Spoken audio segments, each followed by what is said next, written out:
So thank you for being here again with me. And, last week we talked about these beliefs that we have about anger.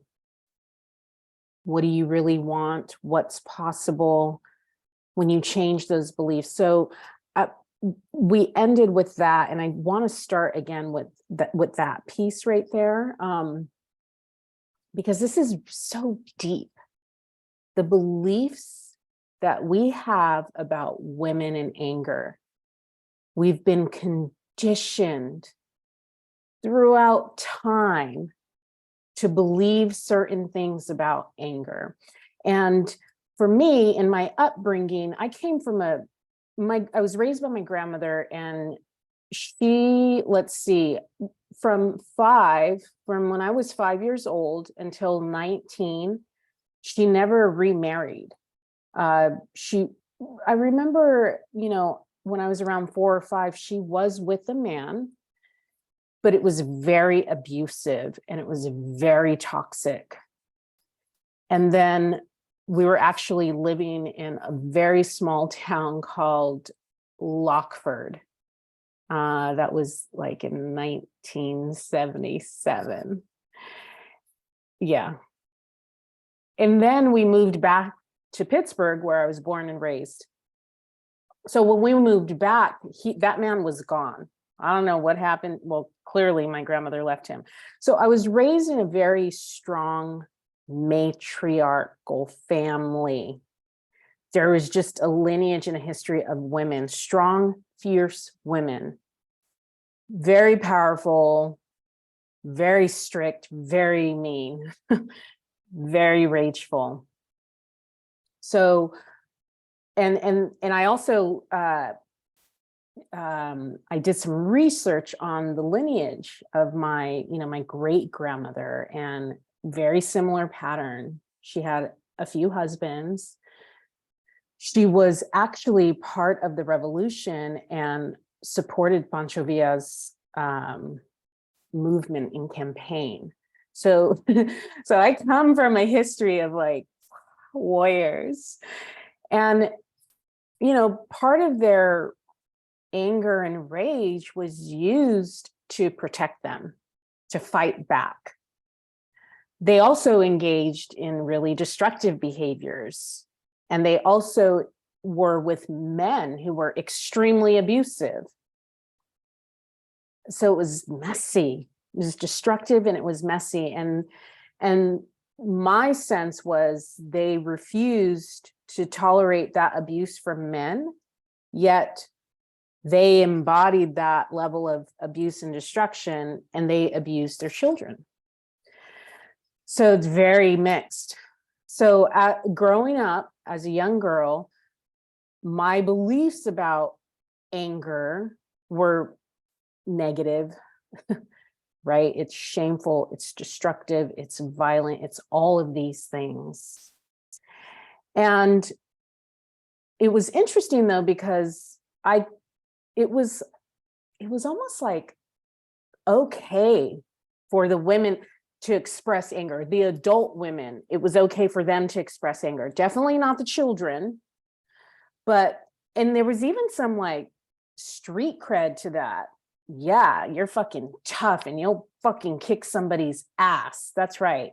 So I kind of grew up with that intensity and that feistiness. And I became feisty and fierce. And so my beliefs, all of these beliefs I had, I use it to protect myself. I use it to fight back. It's also shameful. I don't want to do that because it's so harmful and mean and cruel.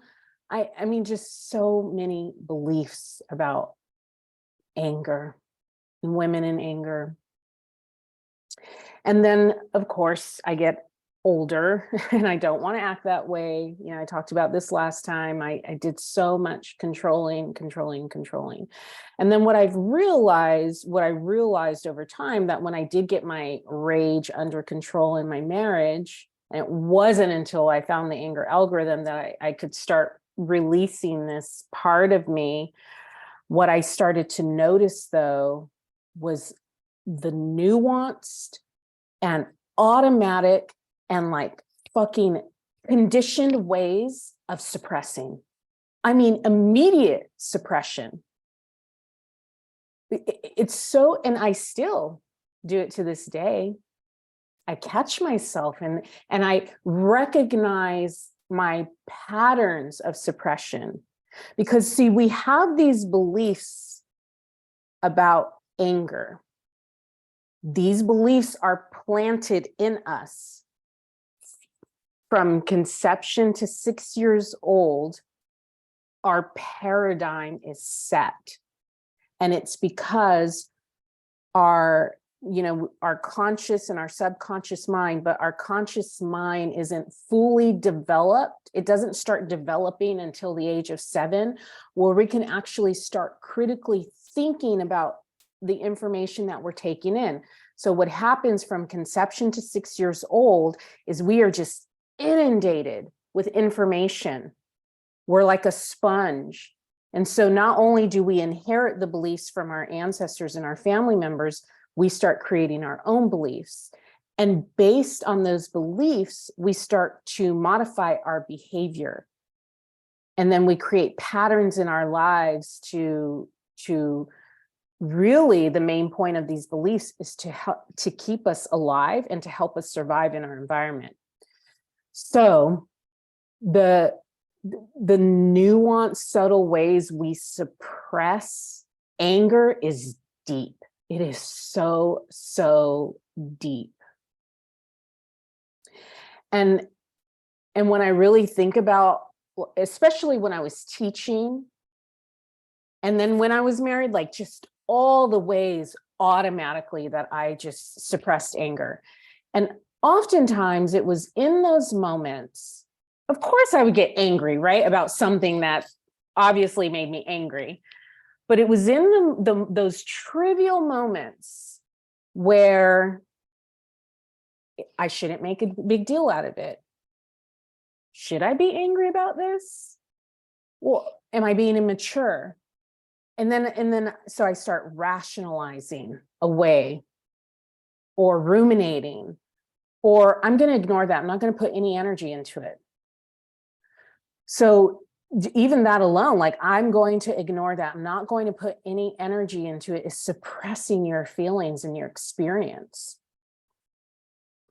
So what I'd like you to do is just for a moment, go ahead and like get into writing and reflection mode. Is what was something that has happened recently with your husband specifically,